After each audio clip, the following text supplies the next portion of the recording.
Hello, my lovelies. I want to share a little bit about these vessels that I created a while back. There's a set of 4, and they represent the 4 very painful losses that we've had in our life. When I created these, I really wanted to have a good representation of the feelings that I've had inside. And so the forms, the way I finished them, everything, I just kept tapping into those inner thoughts and feelings and did my best to honor them in clay. As I created the forms, I was quite pleased that there was a good match between this external representation and the internal feeling. Then when I spray glazed them, they were bright red and very, very soft. And again, it was a good match between external representation and internal feelings. However, I then added a top coat, and it was meant to be a clear satin top coat. Unfortunately, it came out very milky, and you can see the brush marks there. So these pots have been through the kiln 4 times now, and each time trying a different technique that the glaze company encouraged me to try, and other wonderful potters encouraged me to try, to get the vessels to look and feel the way I needed them to. Now, if these were a different vessel, I might just put them aside or add a different glaze over the top. But because they have such meaning for me, I have got a new plan.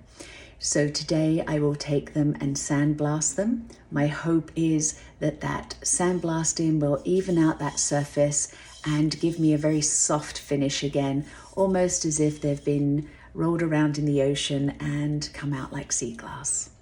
So I rented the sandblaster, spent an hour there, taking off some of those brushstroke marks, trying to pummel it back.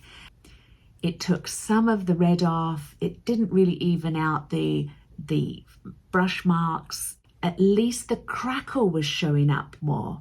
So I thought, that's great. I'll put them in the freezer, cool them down rapidly, see if I can really bring out that crackle. So into the fridge they went. And under hot water they went, and back in the fridge they went. And the crackle did show up more. That's it. We're getting somewhere. Now I'm going to put India ink, rub it on, wipe it off. It'll fill the cracks. I'll have this lovely crackle effect.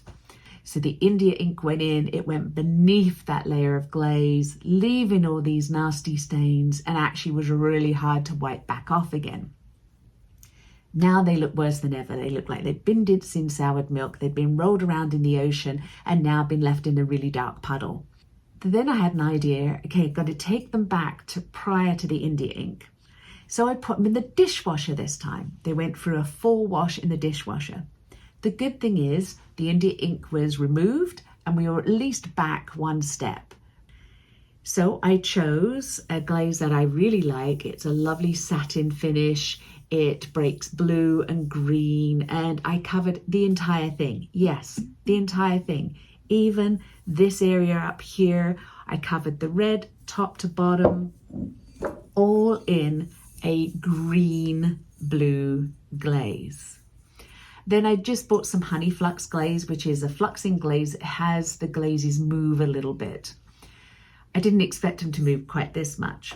So I put that onto, decided these would be test pieces, nothing to lose. So they went back in for their 5th firing. And to my surprise, my absolute surprise, you'll see that the honey flux actually shifted the green blue and revealed the red again, but left a nice sheen. Not too shiny for me, and it did some amazing tricks and brought out these almost iridescent, beautiful, beautiful colors and textures. It's flowed in different areas. Can you see this here? Absolutely stunning coloration. There's so much movement where the glazes have overlapped. It's removed any or covered any of the brush marks from before. You wouldn't have known that it's been through sandblasting, fridge, freezer, hot water, and a dishwasher. You would never know that the India ink had stained them. It's all gone. And the overall effect is absolutely stunning. And these 4 vessels represent the loss of our 4 babies. And I guess the clay goddess knew what I needed them to look like more than I did. And so now I can put them to rest and feel blessed and comfortable. It's absolutely far better of a representation of how I'm feeling, and even the struggle to get to this point. The determination to keep trying, to fix, to resolve, to change what was to what could be. I feel like I have some resolution now.